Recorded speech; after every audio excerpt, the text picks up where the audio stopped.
다 함께 사도신경으로 우리의 신앙을 고백하겠습니다. 나는 전능하신 아버지 하나님, 천지의 창조주를 믿습니다.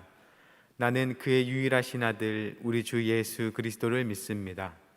그는 성령으로 잉태되어 동정녀 마리아에게서 나시고 본디오 빌라도에게 고난을 받아 십자가에 못 박혀 죽으시고 장사된 지 사흘 만에 죽은 자 가운데서 다시 살아나셨으며 하늘에 오르시어 전능하신 아버지 하나님 우편에 앉아 계시다가 거기로부터 살아있는 자와 죽은 자를 심판하러 오십니다.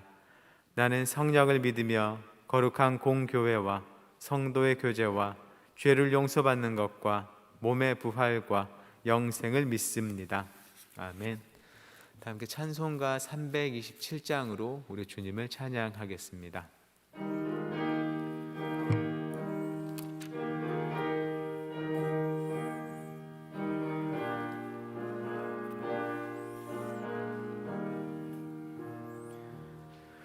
주님 주실 화평 믿음 얻기 위해 너는 정성껏 기도했나. 주의 제단 앞에 모두 바치기 전 복을 받을 줄 생각 마라. 주의 제단에 산 제사 드린 후에 주 내 맘을 주장하니 주의 뜻을 따라 그와 동행하면 영생 복락을 누리겠네. 주의 밝은 빛에 항상 활동하며 선한 사업을 힘쓰겠나. 자유 얻으려면 주의 뜻을 따라 너의 모든 것 희생하랴. 주의 제단에 산 제사 드린 후에 주 내 맘을 주장하니 주의 뜻을 따라 그와 동행하면 영생 복락을 누리겠네. 주의 제단 앞에 모두 바친 후에 주와 온전히 사귀겠네. 주님 주신 기쁨 또한 그의 사랑 어찌 말로 다 형용하랴. 주의 제단에 산 제사 드린 후에 주 내 맘을 주장하니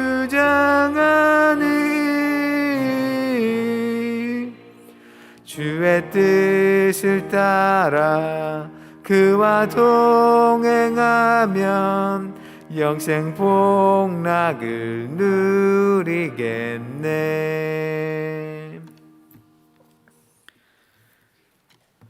오늘 우리에게 주시는 하나님의 말씀은 구약성경 출애굽기 29장 19절부터 34절까지의 말씀입니다. 구약성경 126쪽에 있습니다.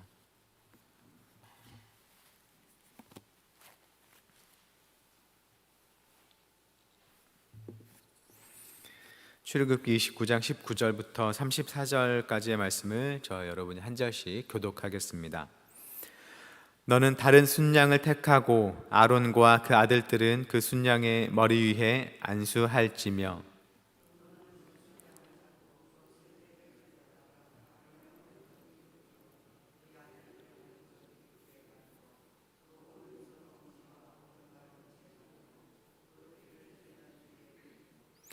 제단 위에 피와 관유를 가져다가 아론과 그의 옷과 그의 아들들과 그의 아들들의 옷에 뿌리라. 그와 그의 옷과 그의 아들들과 그의 아들들의 옷이 거룩하리라.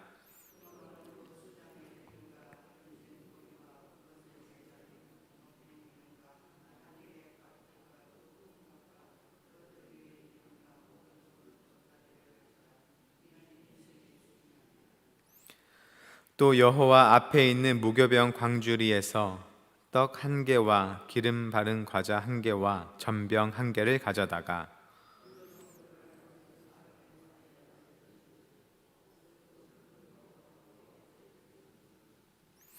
너는 그것을 그들의 손에서 가져다가 제단 위에서 번제물을 더하여 불사르라. 이는 여호와 앞에 향기로운 냄새니 곧 여호와께 드리는 화제니라.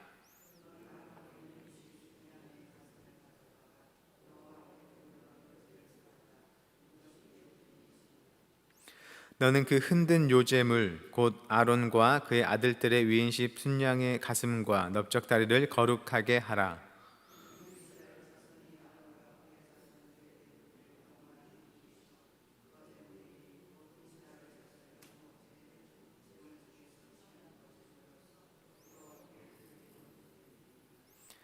아론의 성의는 후에 아론의 아들들에게 돌릴지니 그들이 그것을 입고 기름 부음으로 위임을 받을 것이며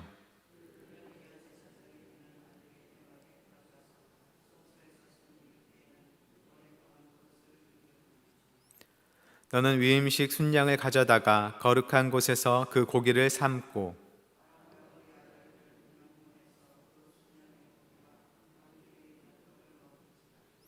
그들은 속죄물 곧 그들을 위임하며 그들을 거룩하게 하는 데 쓰는 것을 먹되 타인은 먹지 못할지니 그것이 거룩하기 때문이라. 위임식 고기나 떡이 아침까지 남아 있으면 그것을 불에 사를지니 이는 거룩한즉 먹지 못할지니라. 아멘.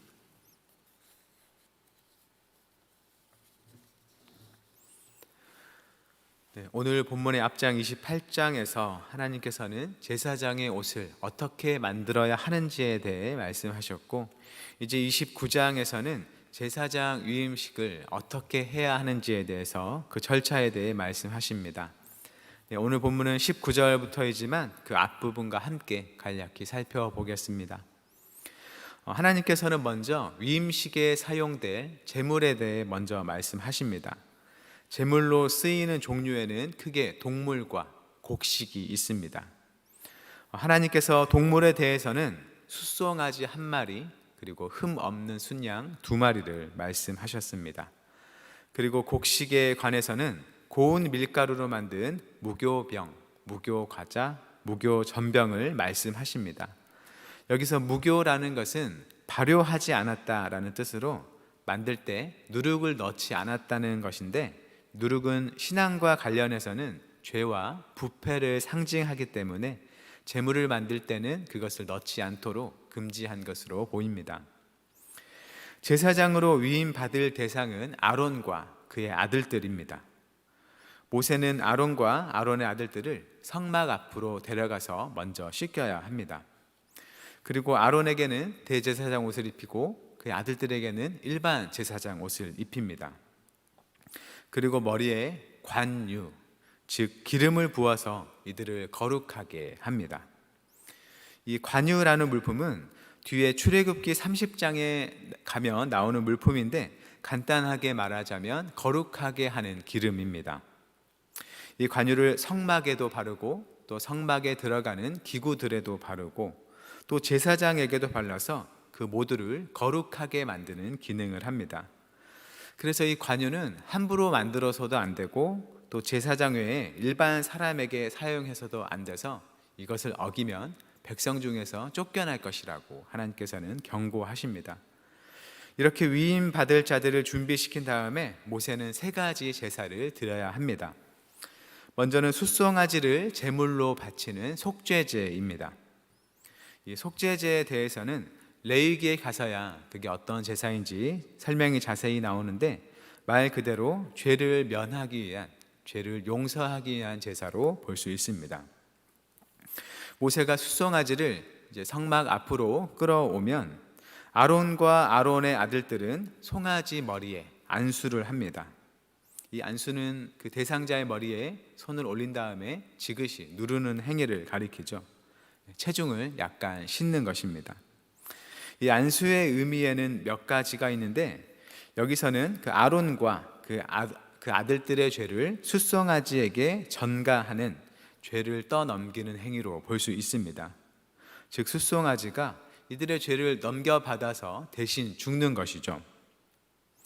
아론과 그의 아들들이 이제 숫송아지 머리에 안수한 후에 모세는 이 숫송아지를 잡아서 그 피를 손가락으로 제단 뿔들의 그 네 뿔에 바르고 그 다음에 남은 피를 제단 밑에 쏟습니다.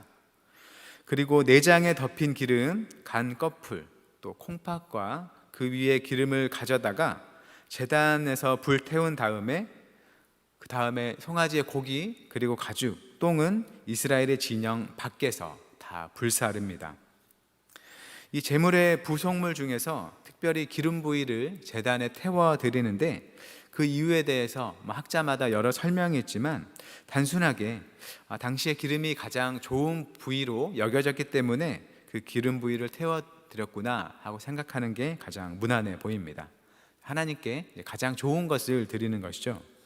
화목제를 드릴 경우에도 기름 부위는 하나님께 태워 드리고 나머지 다른 고기 부분을 서로 나눠 먹는 걸 볼 수 있습니다. 레위기를 보면 그런데 속죄제의 경우에도 누구를 위해 드리는 그 속죄제인지에 따라서 그 종류에 따라 제사를 드린 고기를 먹는 경우가 있습니다. 하지만 제사장을 위한 속죄제 그리고 이스라엘 회중을 위한 속죄제의 경우에는 그 고기를 먹지 않고 진영 밖에서 다 태우라고 말씀을 하십니다. 아마도 이 제사장의 죄의 영향력이 그 개인의 죄로만 그치지 않고 공동체를 향한 파급력이 크기 때문에 그 죄를 심각하게 받아들여서 그걸 먹지 않고 태우게 한 것으로 보입니다. 이 이스라엘 공동체의 죄의 경우에도 그 규모만큼 그 죄를 매우 심각하게 받아들이는 것이겠죠. 그래서 제사장 위임식을 할 때 드리는 이 속죄제에서도 마찬가지로 그 고기를 먹지 않게 하는 것이라 추측할 수 있습니다. 그렇게 숫송아지로 속죄제를 드린 후에 이제는 흠없는 순양 2마리 중에 1마리로 번제를 드립니다. 모세가 또 이제 순양 1마리를 가져오면 아론과 그의 아들들이 순양 머리에 안수를 합니다. 이 제물 위에 안수할 때 그 의미는 죄를 전가하는, 죄를 떠넘기는 의미도 있지만 또 자기를 대체한다, 자기와 동일한 것으로 삼는다라는 의미도 있습니다. 쉽게 말하면 나를 대신해서 이 제물을 나로서 하나님께 드리는 것이죠. 이 번제는 제사의 방식이 제물의 각을 떠서 그 전부를 하나님께 다 태워 드리는 것입니다. 그래서 번제의 의미는 완전한 헌신 또는 희생으로 생각합니다. 하나님께 자신을 완전히 바치는 의미가 있는 것이죠. 아론과 아들들의 안수한 후에 모세는 순양을 잡아서 그 피를 제단 주위에 뿌리고 그 다음 각을 떠서 제단 위에 다 불사릅니다. 그리고 그 향은 하나님께 향기로운 냄새의 제사, 화제가 됩니다. 이제 오늘 본문이 시작됩니다. 속죄제와 번제를 마친 후에 이제 남은 순양 1마리로 위임의 제사를 드립니다. 먼저 모세가 또 순양을 가져오면 아론과 그의 아들들이 그 순양 위에 안수를 합니다. 그리고 모세는 순양을 잡아서 그 피를 아론과 그의 아들들의 오른쪽 귓불이, 또 오른손 엄지손가락, 오른발 엄지발가락에 바르고 남은 피를 제단 주위에 뿌립니다. 왜 오른쪽 귓불이 또 오른손 엄지, 오른발 엄지에 그 피를 바르는지 그 이유는 설명이 되어 있지 않습니다.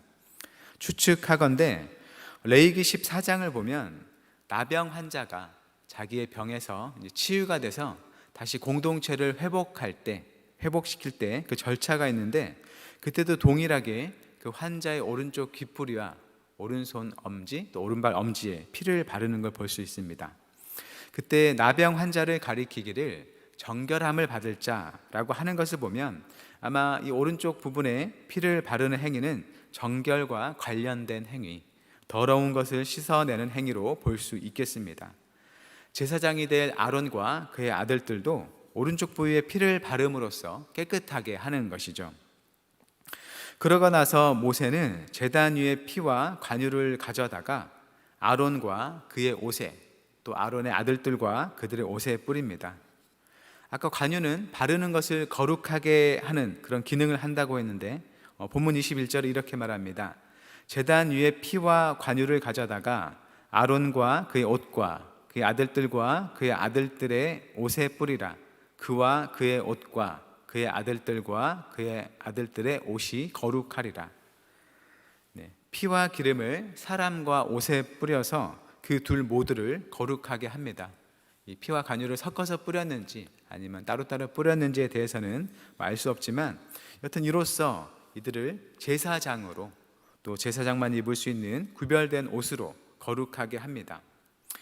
사실 의식을 시작할 때 이미 거룩하게 하는 관유를 부었기 때문에 이들은 이미 거룩하다고 할 수 있겠지만 특별히 위임식 수당에 그 제물의 피를 함께 뿌림으로써 제사장으로 거룩하게 구별되었다는 의미를 또 가진다고 볼 수 있겠습니다. 이제 모세가 제물의 기름 부위와 오른쪽 넓적 다리를 불에 태우기 위해서 따로 챙겨 놓습니다. 그리고 광주리에 담겨 있는 무교병과 무교과자, 무교전병을 아론과 그의 아들들의 손에 주어서 요제로 삼게 합니다. 이 요제는 한자로 흔들 요자를 써서 흔들어 드리는 제물이라는 의미인데, 이게 제물을 위아래로 흔드는 것인지 아니면 옆으로 흔드는 것인지 그 모습이 정확하지는 않습니다. 그런데 보통 요제로 드리는 제물은 다시 제사장의 몫이 되는 걸 보면 아마도 하나님을 향해 위로 들었다가 다시 자기에게로 가져오는 이 행위에 흔드는 모습이 아니었을까 하는 견해가 있습니다. 이렇게 요제로 삼은 곡식의 제물을 이제 앞서 챙겨놓은 순양의 기름과 오른쪽 넓적 다리와 함께 제단 위에 제물로 바칩니다. 그리고 이것은 하나님께 향기로운 냄새의 제사로 드려집니다. 하나님께서는 이제 순양의 가슴 부위와 넓적 다리를 모세의 몫으로 주고 또 제사장이 받을 몫에 대한 지시를 주십니다. 27절과 28절입니다. 너는 그 흔든 요제물 곧 아론과 그의 아들들의 위임식 순양의 가슴과 넓적 다리를 거룩하게 하라. 이는 이스라엘 자손이 아론과 그의 자손에게 돌릴 영원한 분깃이요 거제물이니 곧 이스라엘 자손이 화목제의 제물 중에서 취한 거제물로서 여호와께 드리는 거제물이니라. 아론과 그의 후손들, 즉 제사장 직분을 가진 자들은 이스라엘이 화목제로 드리는 제물의 가슴과 넓적 다리를 그들의 몫으로 가지게 됩니다. 이 말씀을 보면 하나님께서 받으시는 것이 제사장의 몫이 된다는 게 의미심장합니다. 이스라엘이 하나님께 드리는 게 곧 제사장의 몫이 됩니다. 하나님의 것이 곧 제사장의 것이라는 것이죠. 이스라엘의 12지파는 땅을 그들의 몫으로 받지만 제사장은 하나님을 그들의 몫으로 받습니다. 하나님이 아니고서는 살 수 없는 존재들로 이들을 불러주신 것이죠. 이제 29절과 30절에서는 아론의 대제사장직을 이어받는 절차에 대해서 말씀하십니다. 직분을 이어받는 자는 대제사장 옷을 입고 기름 부음을 받은 후에 일주일간 그 옷을 입고 위임식 절차를 지켜야 합니다. 그리고 마지막으로 31절부터 34절에서는 제사장직을 위임받는 아론과 그의 아들들이 이 위임식 순양의 고기 중 남은 부위와 광주리에 있는 떡을 나눠 먹도록 지시하십니다. 화목제를 드릴 때 제사를 드리는 자가 제사장과 그 제물을 나눠 먹는 것과 비슷한 절차를 가집니다. 하지만 33절에서는 이들이 먹는 음식을 속죄물이라고 부르는 걸 볼 수 있습니다. 제가 읽겠습니다. 그들은 속죄물 곧 그들을 위임하며 그들을 거룩하게 하는 데 쓰는 것을 먹되 타인은 먹지 못할지니 그것이 거룩하기 때문이라. 앞서 속죄제를 이미 드렸지만 위임식의 절차 전체가 이들의 속죄를 성취해서 하나님을 섬기는 제사장 직분을 맡기는 목표가 있기 때문에 아마 이 제물을 속죄물로 부른 것으로 보입니다. 이 제물은 이들을 거룩히 구별해서 제사장으로 세우고 속죄의 제물로 바친 것이기 때문에 다른 사람은 먹지 못하도록 금지하십니다. 네, 오늘 본문까지의 제사장 위임식 절차에 대해서 함께 살펴보았습니다. 아론과 그 아들들의 몸을 깨끗하게 씻기는 것부터 시작해서 제사장 옷을 입히고 또 기름 부음을 받고 속죄제와 번제를 드리고 또 위임 제사를 드리는 것이었습니다. 각 절차마다 의미가 있었지만 그중 두 가지만 다시 생각해 보겠습니다. 먼저는 제사장이 그 직분을 받기 위해서 속죄제를 통해서 자기의 죄를 먼저 속하는 것입니다. 제사장은 회중을 대표하는 자로서 영향력이 큰 자입니다. 그만큼 그의 삶과 행실이 매우 중요하다는 것이죠. 하나님과 사람 사이에서 그 양편을 대리하는 자로서의 책임이 굉장히 큰 사람입니다. 우리 그리스도인들도 각 사람이 세상을 향해서 교회를 대표하고 또 하나님이 어떤 분이신지를 나타내는 존재로서 책임을 가집니다. 나의 삶과 나의 행실이 나 혼자만의 삶과 행실이 아니라 나를 통해서 세상이 교회를 보고 하나님을 판단하게 됩니다. 우리를 부르신 그 은혜가 크다는 것을 우리가 기억했으면 좋겠습니다. 우리가 주님을 따라 살아갈 수 있는 만큼의 그 은혜를 주시는 하나님이십니다. 받은 은혜가 큰 만큼 하나님 앞에 살아야 할 그 모습도 크다는 것을 생각하면서 먼저 정결하게 되기를 원하고 또 힘쓰는 그런 우리가 됐으면 좋겠습니다. 둘째로 세상의 다른 어떤 것이 아닌 하나님을 몫으로 얻는 이 제사장의 삶입니다. 하나님의 선택을 받은 그 이스라엘 중에서도 또 다시 선택을 받은 제사장들에게 그들에게는 하나님뿐이었습니다. 이들은 이스라엘이 하나님께 드리는 것들에 기대어 살아가야 하는 자들입니다. 우리도 교회에 모이면 하나님밖에 없다, 하나님만 우리의 의지처가 된다 라는 그런 말을 자주 하고 또 설교 때도 그런 말을 자주 듣습니다. 정말로 우리가 하나님을 믿고 의지하는 것이 서로에게 힘이 됐으면 좋겠습니다. 이 제사장들이 이스라엘 백성이 가진 그 하나님을 향한 신앙, 그 열정 가운데 그 몫을 누리고 하나님을 향해 감사를 드리게 되는 것처럼 믿는 자들의 신앙이 자기 안에만 감춰져 있거나 자기만을 위한 신앙이 되지 않고 하나님의 제사장된 서로에게 힘이 되고 또 위로가 되는 은혜가 있기를 바랍니다. 나의 하나님을 향한 마음이 다른 사람이 기뻐 받을 그 몫이 되고 다른 이의 하나님을 향한 마음이 나의 기쁨의 몫이 되는, 그렇게 서로에게 하나님을 통해서 기쁨과 힘과 위로를 주는 교회가 되기를 바랍니다. 세상 다른 무엇이 아닌 하나님이 나의 몫이라고 고백하는 게 그저 상투적인 신앙적 용어가 아니라 우리 삶의 현실로 이루어지는 일상이 될 수 있기를 바랍니다. 그렇게 살아가는 은혜가 모든 한영교회 성도님들의 삶에 이루어지기를 축원합니다. 이 시간 나눈 말씀을 생각하면서 다음의 기도 제목으로 함께 기도했으면 좋겠습니다. 첫째로 우리를 주님을 나타내는 제사장으로 불러주신 그 은혜에 감사하며 그 직분에 합당한 모습과 삶을 이루어갈 수 있도록. 둘째로 우리가 하나님을 사랑하고 따르는 것이 나만의 유익이 아니라 함께하는 성도들의 유익과 기쁨, 세상의 유익과 기쁨이 될 수 있도록 함께 기도하겠습니다. 사랑의 하나님, 주님께서 아론과 그 후손들을 제사장으로 택하여 주셔서 그들을 구별하여 제사장 직분을 위임받는 것에 대해 가르쳐 주시는 장면을 보게 됩니다. 하나님, 처음에 몸을 씻기는 것부터 시작해서 기름 부음을 받고 제사를 드리며 하나하나 준비해 나가는 그 절차를 보게 됩니다. 먼저 자신들의 죄를 씻으며 나아가는 그 모습을 봅니다. 스스로 죄의 문제를 해결하지 못하고 동물에게 그 죄를 전가하여서 그 생명을 주께 바쳐드리며 주께 드려지는 모습을 봅니다. 하나님, 그러한 것과 같이 우리를 희생하신 예수님의 모습을 우리가 생각하며 그 은혜에 감사드리는 삶을 살아갈 수 있도록 주여 도와주옵소서. 우리를 위해 생명 주신 주님의 은혜를 생각하며 우리가 하나님께 나아갈 수 있는 길을 열었다는 것을 감사함을 받고 또 나 또한 그 자리에 서 있는 걸 생각하며 주 앞에 감사드릴 수 있도록 주여 도와주옵소서. 하나님 참으로 번제로서 주 앞에 드려지는 삶이 우리에게 온전히 바쳐지게 하여 주옵소서. 우리 모든 삶이 주께 드려지고 주 앞에 살아가는 그 은혜가 우리에게 있으시도록 주여 도와주시고, 하나님 이 음식 순양의 그 일들을 통하여서 우리가 정결하여 주고 주 앞에 드려지는 은혜가 가게 하시옵소서.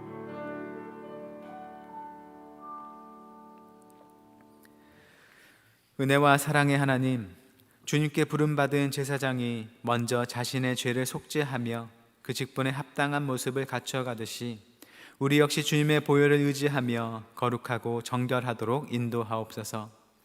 작은 죄도 가볍게 여기지 않고 하나님 앞에 성결함을 지켜나가는 성도들이 되게 하옵소서. 하나님이 주를 믿는 성도들의 참된 힘이시며 성도들의 몫이 되십니다. 내가 주님을 섬기는 것이 성도를 섬기는 것이 되게 하시고, 나 또한 다른 성도의 하나님을 향한 섬김을 통해 은혜를 누리며 같은 주님을 찬양하게 하옵소서. 하나님 안에서 하나 되는 은혜가 우리에게 있게 하옵소서. 교회에 주님의 유로를 부어주시고 교회의 앞날을 친히 인도하여 주옵소서. 주님의 선한 능력을 의지하며 주님 뜻 안에 걸어가는 교회가 되게 하옵소서. 오늘도 우리의 모든 발걸음을 인도해 주시길 구하오며 예수님의 이름으로 기도드립니다. 아멘. 하늘에 계신 우리 아버지, 아버지의 이름을 거룩하게 하시며 아버지의 나라가 오게 하시며 아버지의 뜻이 하늘에서와 같이 땅에서도 이루어지게 하소서.